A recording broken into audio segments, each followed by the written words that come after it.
The morning sun spilled over our balcony, bathing everything in gold. I could hear the ocean murmuring just beyond the terrace, steady and hypnotic. Sitting across from Daniel, I tried to convince myself that this weekend was exactly what we needed. A chance to breathe, to reconnect. He smiled at me, that easy smile that used to melt every worry away. For a moment, I almost believed in the peace I was pretending to feel. He reached across the table, his hand warm against mine. "You've been so stressed lately, love," he said softly, his voice low and comforting. "I booked you a full day at the spa. Massage, facial, everything. My treat." His words should have felt romantic, but something about the timing felt calculated. Maybe I was just tired. Maybe I'd forgotten how to relax. Still, I smiled, because that's what you do when you want things to be okay. "That's sweet," I said, tilting my head, searching his eyes for sincerity. "But what about you? I thought we'd go hiking together." He chuckled, waving it off. "I just want you to relax," he said. "I'll catch up on some work emails at the lounge. We'll meet for dinner tonight." I hesitated, my heart tugging between trust and doubt. "Okay. Thank you," I finally said. I guess I could use some time to unwind. After breakfast, I walked down the wooden path toward the spa, the salty breeze brushing against my skin. The resort was almost too perfect. White umbrellas, polished smiles, every sound softened by the ocean. I should have felt grateful, but something inside me felt out of sync. Maybe it was the way Daniel had insisted I spend the day alone. Maybe it was the flicker in his eyes when I'd mentioned hiking. Still, I pushed the thought away. I wanted to believe this weekend was our reset button. As I checked into the spa, the scent of lavender and eucalyptus wrapped around me like a hug I didn't know I needed. The receptionist handed me a robe, and for the first time in months, I let myself exhale. I could hear soft music playing, waves crashing faintly in the distance, and for a brief moment I thought, maybe this is what peace feels like. I wanted to hold on to that thought, even if it felt fragile, like glass in my hands. Lying on the massage table, I tried to clear my mind, but my thoughts kept drifting back to Daniel, his charm, his sudden gestures of affection whenever things started to feel distant. I remembered how he'd done this before, planned surprises right when I began to question his warmth. Still, I told myself this time was different. This was love finding its rhythm again, wasn't it? I smiled at the thought, my eyes fluttering closed, unaware of how quickly that illusion was about to break. When the massage ended, I floated in that calm, hazy space between relaxation and reality. My muscles felt loose, but my mind, it wouldn't settle. I kept replaying Daniel's smile at breakfast, too smooth, too certain, like a man performing a role he'd already rehearsed. I tried to shake it off, sipping cucumber water as I watched other couples passing by the spa windows, laughing, touching, glowing with that easy kind of love I used to feel. Maybe I was being paranoid. That's what I told myself, again and again. Daniel was thoughtful, successful, grounded. He wouldn't do anything to hurt me. Still, a small voice in the back of my mind whispered, "Then why does it feel like he's already somewhere else?" I buried that thought under polite smiles and small talk, clinging to the idea that this weekend was meant to fix us, not fracture us. As I changed back into my robe and prepared for the next treatment, I caught my reflection in the mirror. My face looked calm, but my eyes told a different story, alert, searching. I laughed quietly to myself, brushing it off as exhaustion. Maybe this is what we needed, I murmured, trying to believe it. But deep down, I couldn't ignore it. That subtle, unsettling feeling that peace had never felt quite this staged before. Hours passed in a blur of soft hands and ocean sounds. By the time I reached the spa reception, wrapped in a robe and slippers, my body felt light, but my mind was still restless. I waited near the counter, tracing the rim of my glass of infused water, when I caught the faint murmur of two voices behind me. Their tone had that gossipy rhythm, quick, cautious, and curious. "He's here again," one of the receptionists whispered. "The same man from last month." The other giggled under her breath. "The one who books the suite and calls it a business meeting?" "Yeah, I saw him with that blonde earlier." I smiled politely, pretending not to listen, but the words clung to me like humidity. Something in their tone, playful, scandalized, made my pulse stutter for reasons I didn't understand yet. And then one of them said it, casual, almost lazy. "He's in Suite 409 again." My heart clenched. Suite 409, our suite. My lips parted, but no sound came out. I told myself it had to be a coincidence. There were hundreds of rooms here, but my stomach knew better. Instinct doesn't whisper. It roars beneath the calm. I forced a smile, excused myself, and said I needed to grab something from my room, though what I really needed was the truth. The hallway felt longer than I remembered. My bare feet made soft, uncertain sounds against the marble floor as I walked, robe tied tight, heart drumming beneath it. Each step carried the echo of a question I didn't want to ask. I passed the open windows where sea air swept in, warm, salty, heavy, and it felt almost cruel that the world outside looked so beautiful while mine was quietly unraveling. The scent of jasmine lingered, the same scent I'd worn when Daniel first kissed me. By the time I reached the elevator, my hands were trembling. I tried to steady them, whispering, "It's nothing, Sophia. Don't be ridiculous." But denial, I've learned, has a rhythm. It repeats until it loses power. My reflection in the metal doors stared back, pale, unsure, almost pleading. I thought about turning around, going back to the safety of lavender oil and soft music, pretending everything was fine. But curiosity, or maybe pain in disguise, pushed me forward. As the elevator doors opened on the 4th floor, the air shifted. Colder. Still. My feet carried me down the carpeted corridor toward 409. I noticed the smallest details. A maid's cart parked nearby. The faint buzz of a ceiling light. The distant laughter of strangers. Everything felt too loud and too quiet at once. My pulse quickened. Logic said it couldn't be him. Love said I was overthinking, but my gut, that relentless feminine radar, whispered, "You already know." When I reached the door, my hand hovered just above the handle. I could hear faint sounds from inside, the muffled hum of a TV, a soft laugh that didn't belong to me.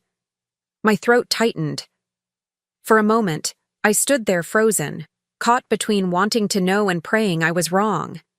I told myself to knock, to end this ridiculous paranoia. But then, through the thin crack of the door, I heard it. His voice. Daniel's. Warm, familiar, and laughing in a way he hadn't with me in months. My stomach turned. I stepped back, pressing against the cool wall, the tiles biting at my skin through the robe. It couldn't be real. Not here. Not now. We'd come to fix us, to find what we'd lost. I squeezed my eyes shut, trying to convince myself I'd imagined it. Maybe he was on a call. Maybe it wasn't him. But my body knew before my mind did. That raw, sinking certainty that only betrayal can summon. I opened my eyes and looked at the brass numbers on the door. 409. The same room number stitched onto the welcome card Daniel had handed me that morning. My chest burned as I whispered to myself, "No, it has to be a coincidence." But deep down, I knew coincidences didn't sound like laughter tangled with desire. And just like that, peace became suspicion. The kind that doesn't let you breathe until you find proof. My hand shook as I turned the doorknob. It was already slightly open, as if the universe had left it that way, daring me to step through. The air inside smelled of our perfume, mine and hers, mixing in a cruel, confusing haze. I heard laughter again, closer now, soft and intimate. When I finally pushed the door open, time folded in on itself. Daniel was lying on the bed, half-dressed, skin flushed, his arm draped around a woman I'd never seen before. For a heartbeat, I couldn't move. The world narrowed to the sound of their breathing, the clink of a wine glass tipping on the nightstand. It was so ordinary, almost domestic, that it made the betrayal sting even more. My lips parted before my mind could stop me. "Enjoying your emails, Daniel?" The words came out steady, but my pulse was a storm. He shot up like he'd been burned, eyes wide, mouth fumbling for an excuse. "Sophia, wait, it's not what it looks like," he stammered, pulling the sheets up like they could protect him from truth. I stared at him, at them, and felt something inside me fracture. "Really?" I said, my voice cold, detached, the way you sound when pain becomes clarity. "Because from here, it looks like my husband is celebrating our anniversary with someone else." The woman scrambled to cover herself, eyes wide and wet. "I didn't know. He told me you two were separated," she blurted, voice trembling. I looked at her cheap innocence wrapped in designer silk, and for a moment, I almost pitied her. Almost. "And you believed him?" I said quietly. "Congratulations, you've just won yourself a man who lies for sport." She turned crimson, clutching the sheet like it could erase what she'd done. Daniel reached for me, his face twisted in panic. "Sophia, please. It was stupid, meaningless, I swear." His words bounced off the walls, desperate and hollow. I could smell the wine on his breath, the one he said he'd saved for our anniversary dinner. I stepped back, away from him, from the bed, from the version of my life that no longer existed. My hands were trembling, but my voice stayed calm.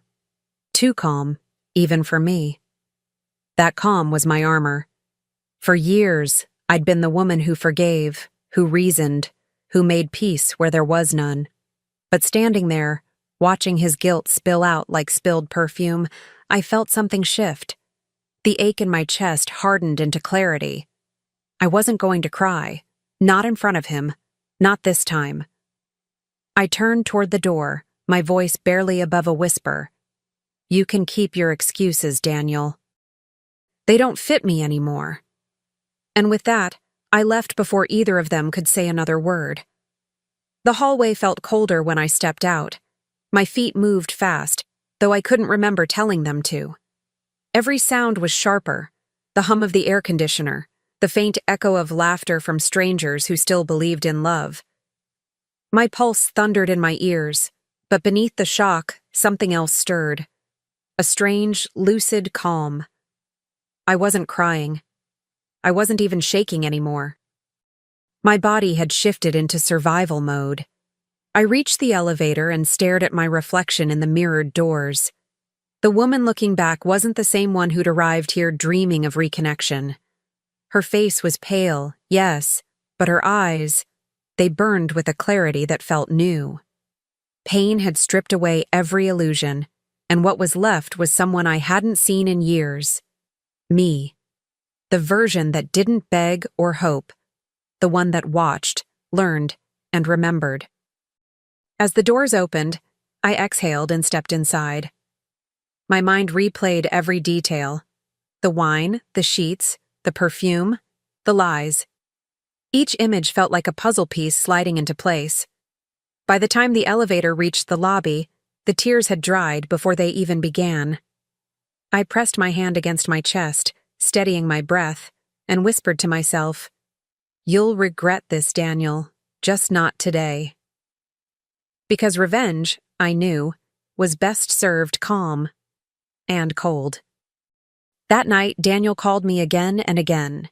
His name lit up my phone like a wound that wouldn't stop bleeding. I didn't answer. Instead, I booked another room, same floor, directly across from ours. The irony wasn't lost on me. I could still see the door to 409 from my window, the door that used to mean home. Now it was a reminder that peace can have a price tag, and he'd just paid it. I spent the next morning sitting on the balcony, watching the waves crash in patterns that never changed. That constancy soothed me. I needed something predictable, even if it was only the ocean. Daniel slipped notes under my door, apologies written in the same hand that had once promised forever. I read every one of them, not out of weakness, but strategy. Every word told me who he really was: desperate, sloppy, afraid. When he finally caught me in the hallway, his eyes were red, voice raw. "Sophia, please, it was a mistake. I don't even care about her." His words fell apart halfway through, like he knew they meant nothing. I met his gaze, steady and sharp. "That's the problem, Daniel," I said quietly. "You don't care about anyone." His face twisted with guilt, but I didn't flinch. I'd learned that silence can scream louder than rage, and I had no intention of wasting another breath on his lies. The next day, I walked to the front desk with steady steps, my heart cold, but my voice warm. The hotel manager, a man in his 50s with kind eyes and a practiced sense of discretion, looked startled when I explained what had happened. I showed him the photos I'd taken: Daniel's arm around the blonde, the wine bottle, the "Do Not Disturb" sign hanging from the door like a flag of betrayal. He winced, then straightened, apologizing with a sincerity that almost made me feel bad for involving him. Almost. "I understand how delicate this is, Mrs. Lewis," he said softly. "What would you like us to do?" I smiled, calm and composed. "Nothing drastic, not yet. But when we check out, I'd like him to have a memorable send-off." The manager hesitated, then nodded, understanding more than I said aloud. His professionalism couldn't hide the flicker of admiration in his eyes, not for the situation, but for my poise. It's strange how dignity can become its own kind of weapon. That night, I sat on the balcony again, watching Daniel pace near the pool, his phone pressed to his ear. He looked smaller somehow, reduced. I felt an ache, not of love, but of wasted years. Still, I wasn't bitter. I was focused. I wrote a note in my planner, 8:09 a.m., breakfast with Daniel. He didn't know it yet, but it would be the last meal we'd ever share. And for once, I would be the one controlling the menu. Morning arrived with a deceptive softness, sunlight pouring through the curtains, waves whispering against the shore. It could have been any ordinary vacation morning, except for the quiet satisfaction building inside me. I met the manager in the dining area before Daniel woke. He had already arranged everything: the staff, the timing, the private breakfast room with just enough witnesses to make the truth impossible to ignore. "Are you sure you want to go through with this?" he asked. I smiled. I've never been surer of anything. As I walked back to my room, I caught a glimpse of Daniel through the door left slightly ajar. He was pacing again, rehearsing his apologies like lines in a play. I almost laughed, not cruelly, but because it all felt so predictable. Men like him always think they're the main character, until the spotlight shifts. I closed my door quietly and began to get ready, choosing the pale blue dress he once said made me look too elegant for breakfast. Perfect. I stood before the mirror, fixing my hair, my reflection calm and composed. My hands no longer trembled. My heart didn't race. Betrayal had burned through every ounce of fear, leaving behind something sharper: purpose. By the time Daniel knocked on my door, I was ready. "Sophia," he said softly through the wood, "thank you for meeting me." I picked up my purse, glanced once more at my reflection, and whispered, "You're welcome." But what I really meant was goodbye. The private breakfast room was already set when I arrived, sunlight spilling through the tall windows, silverware gleaming, the air filled with the soft hum of polite conversation. Daniel entered a few minutes later, nervously adjusting his cufflinks, his smile strained. "You look beautiful," he said, voice cracking just enough to reveal fear. "Thank you," I replied, my tone smooth as porcelain. "Let's enjoy breakfast. We have a lot to discuss." He didn't notice the subtle glances from the staff, or the way the hotel manager lingered by the door with a clipboard. To him, this was just another chance to charm his way back into forgiveness. But when the manager cleared his throat, the air shifted. "Mr. Lewis," he began formally, "our staff has reported inappropriate behavior during your stay. We do not tolerate the misuse of our facilities for extramarital activities." Daniel froze, confusion flooding his face. What is this?" he stammered. I folded my napkin neatly, meeting his eyes. "Oh, it's just breakfast, darling," I said softly, my smile faint but razor sharp. "You always said you liked to start the day with a little drama." The staff around us pretended not to watch, but the silence was thick, deliciously heavy with humiliation. Daniel's hands twitched, his composure unraveling thread by thread. The manager's voice carried across the room, polite but merciless. "Your company has already been informed, Mr. Lewis. As you confirmed at check-in, they were covering this trip." Daniel's face drained of color. I could almost hear the sound of his career collapsing beneath the weight of his own arrogance. He turned to me, disbelief etched across his features. You did this?" he whispered. I took a slow sip of my coffee before answering.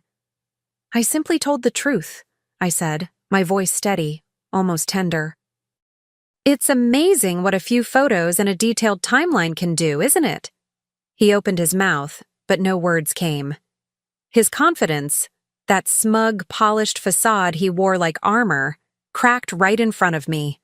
The same man who'd thought he could juggle lies now sat cornered, small, and silent. And the irony? I hadn't even raised my voice once.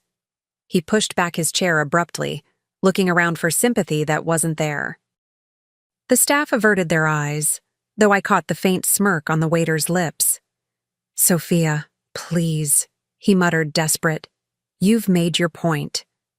I leaned forward, resting my elbows on the table, my tone almost playful. "Oh, Daniel," I said, meeting his eyes. "I haven't even started, but don't worry. I'll let Karma handle the rest. She's always on time."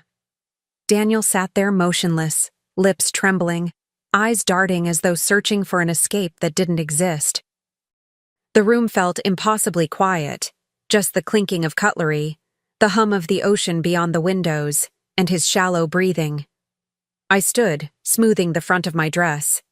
My napkin slid from my lap to the table, a soft sound that somehow felt louder than his excuses. "Thank you for the spa, Daniel," I said evenly. "It really was refreshing." He looked up, his expression somewhere between disbelief and shame. "Sophia, please, don't do this," he pleaded.